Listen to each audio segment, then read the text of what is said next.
Sherlock. Sherlock. There is nothing wrong with me. Do you understand?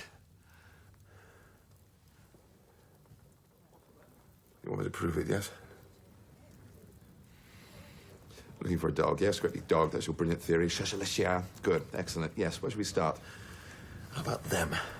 The sentimental widow and her son, the unemployed fisherman. The answer's yes. Yes? She's got a West Highland Terrier called Whiskey. Not exactly what we're looking for. Sherlock, for God's sake. Look at the jumper he's wearing. Hardly worn. Clearly he's uncomfortable in it. Maybe it's because of the material. More likely the hideous pattern suggests it's a present, probably Christmas. So he wants into his mother's good books. Why? Almost certainly money.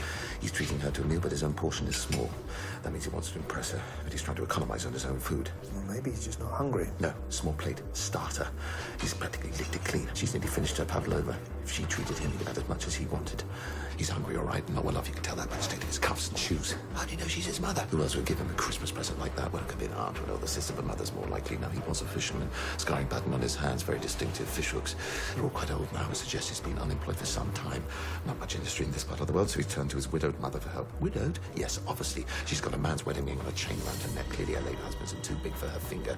She's well dressed, but her jewelry's cheap. She could afford better, but she's kept it. Sentimental. Now, the dog, tiny little hairs all over the leg from where it gets a little bit too friendly. No hairs above the knees, suggesting it's a small dog, probably a terrier. In fact, it is a West Highland Terrier called Whiskey. How the hell do you know that, Sherlock? Because she was on the same train as us and I heard her calling its name, and that's not cheating. That's listening. I use my senses, John, unlike some people. So you see, I am fine. In fact, I've never been better. So just leave me alone. Yeah. Okay. Okay. Now, why would you listen to me? I'm just your friend. I don't have friends. Nah. Wonder why.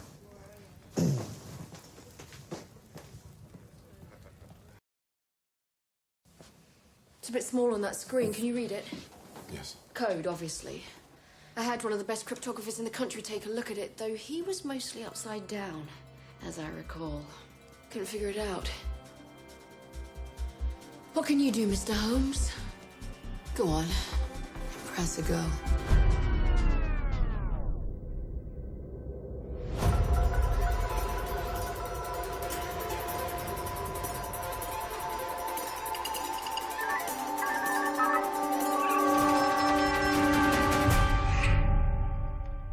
There's a margin of error, but I'm pretty sure there's a 7:47 leaving Heathrow tomorrow at 6:30 in the evening for Baltimore. Apparently it's going to save the world. Not sure how that could be true, but give me a moment. I've only been in the case for 8 seconds.